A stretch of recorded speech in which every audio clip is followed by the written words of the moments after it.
सर्वसामान्यांना न्याय मिळवून देणारे हक्काचे चॅनल BSP न्यूज नेटवर्क। संपूर्ण महाराष्ट्रातील बातम्यांसाठी चॅनलला लाईक करा, सबस्क्राइब करा आणि शेअर करा। महायुतीच्या वतीने डॉक्टर हिकमतदादा उढाण शिवसेनेकडून विधानसभा निवडणूक लढणार। बातमी येत आहे घनसावंगी प्रतिनिधी ज्ञानेश्वर ढोणे यांच्याकडून। महायुतीच्या वतीने डॉक्टर हिकमतदादा उढाण हे शिवसेनेकडून घनसावंगी विधानसभा निवडणूक लढविणार असून 10 ऑक्टोबर रोजी घनसावंगी तालुक्यामधील कुंभार पिंपळगाव तीर्थपुरी रोडवरील blue sapphire foods processing limited unit number 2 गुळ पावडर कारखान्याचा भूमिपूजन सोहळा आणि डॉक्टर हिकमतदादा उढाण यांचा शिवसेना प्रवेश सोहळा होणार आहे।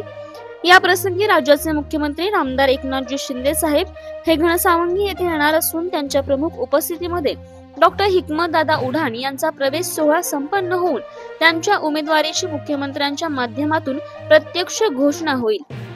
याविषयी काल दिनांक 7 ऑक्टोबर 2024 रोजी घनसावंगी येथील शिवसेना संपर्क कार्यालयात आयोजित कार्यकर्ता बैठकीत डॉक्टर हिकमत उढाण यांनी उपस्थित कार्यकर्त्यांना संबोधित करताना ही माहिती दिली आहे।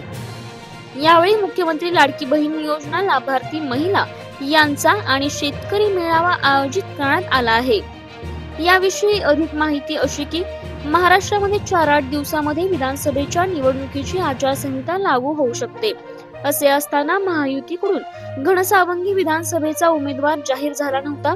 यामुळे तालुक्यामधील महायुतीकडून कोणाला उमेदवारी मिळते याचा सस्पेन्स वाढला होता। हा सस्पेन्स डॉक्टर हिकमत उढाण यांनी मिटवला असून शिवसेनेकडून उमेदवारी खेचून आणण्यात बाजी मारली आहे। तरी या सगळ्यात 1,04,440 लोकांनी आपली साथ सोडली। विधानसभेची जागा आम्ही एकनाथ शिंदेच्या सोडली। काही झालं तरी आम्ही टोके बोलणी करणार नाही, टोके बोलून मॅनेजमेंट होणार। तर त्या 10 तारखेला एक तर आपल्या नवीन कारखान्याच्या जागेवर